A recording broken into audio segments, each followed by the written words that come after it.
malee siifaan jira jedheetu nama gata gaafa haalli cimee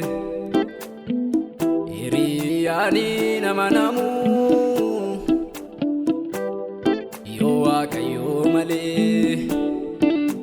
siifaan ta'a jedheetu nama gana gaafa jiruun cimee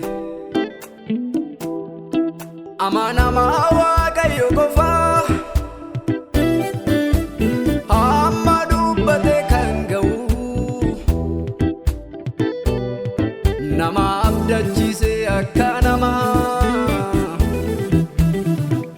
inni naman gatu Yesus naman gatu Yesus naman gatu dadhabaadhaaf isa kan dhaabatu naman gatu Yesus naman gatu Yesus naman gatu wallaalaadhaaf isa kan dhaabatu dadhabaadhaaf isa kan dhaabatu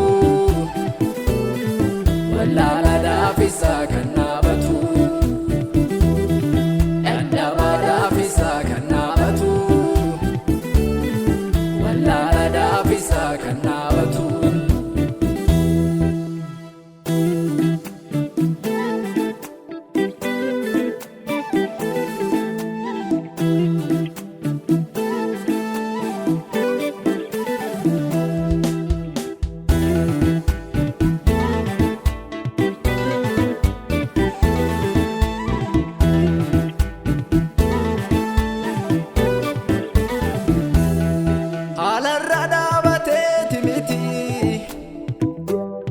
Ofiitti amaneeti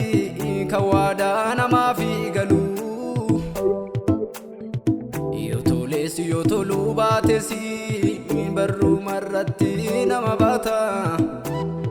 dadhabeenni lafa naman godhu adda jaalallisa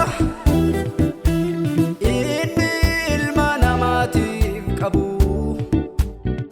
kanaafuu dadhabuuta mijataa barruusa akka kaan namaa hin daddarbu kunuus inni namaaf godhu sadda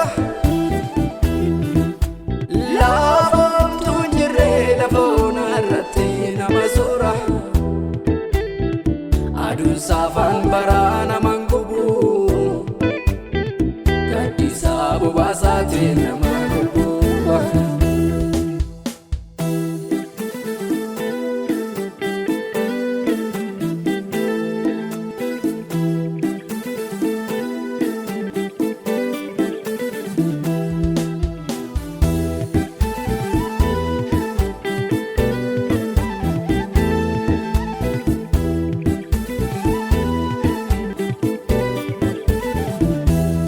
Abdachiise nama gatu mitinni isaalim namni gateeyyuu barbaade lafa kaasa simboo ayyaana isaa itti uwwiseetu nama ulfina isa taasisa yoo gaarummaa isaa malee Urrikoon nageenye